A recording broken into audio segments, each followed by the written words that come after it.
fight fans, fight fans. This is Kurt DeVille with Counterpunched Boxing News, and I have some new news concerning Terence Crawford, Israil, Madrimov.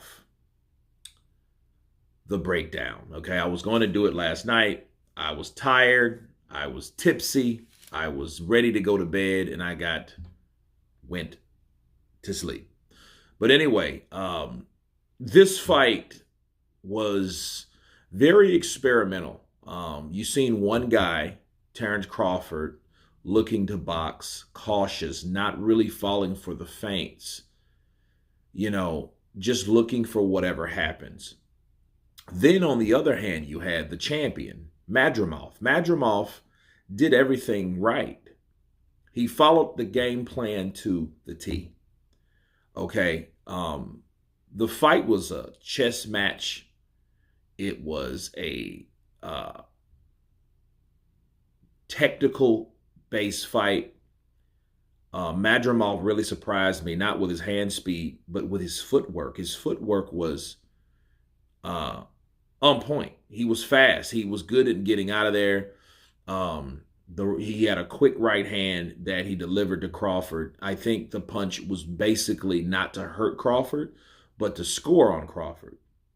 And Madrimov, you can tell he did his homework. Okay, so from really rounds 1 through 8, there really is not much to tell about Madrimov. Madrimov fought a controlled fight.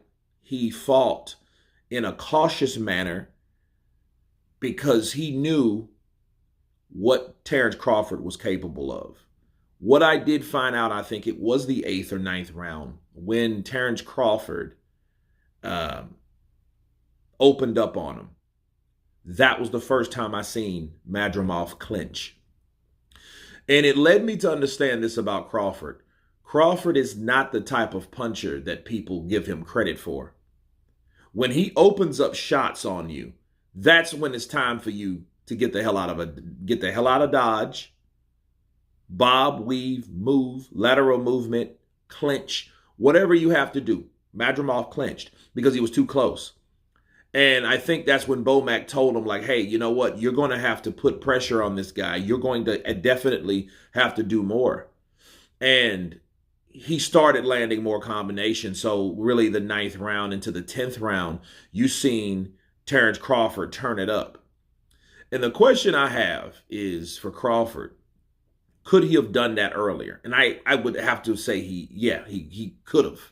But Crawford knows he has these rounds to really figure out what he's going to do, how he's going to attack. I seen him throwing the left uppercut, which at times he landed that left uppercut. And he caught Madrimov, and I think that got Madrimov's attention, honestly.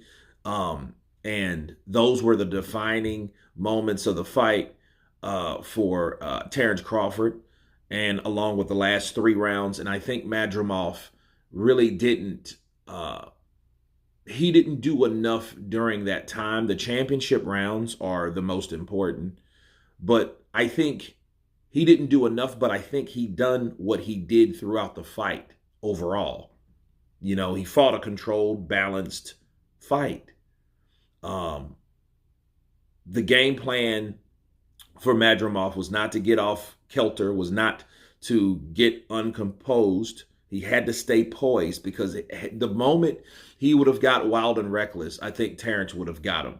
But he felt Terence's power, and I knew he didn't want to firefight with a guy like that. You know what I mean? And that's coming from a different weight class, you know, and he respected the power, and it's good that he did. Now, I think what it is about Terence Crawford, people are talking shit simply because we're so accustomed to Crawford stopping and dropping and knocking these guys out to the point where when he does go the distance, which is probably, what, a 13-win knockout break, okay? This broke the streak.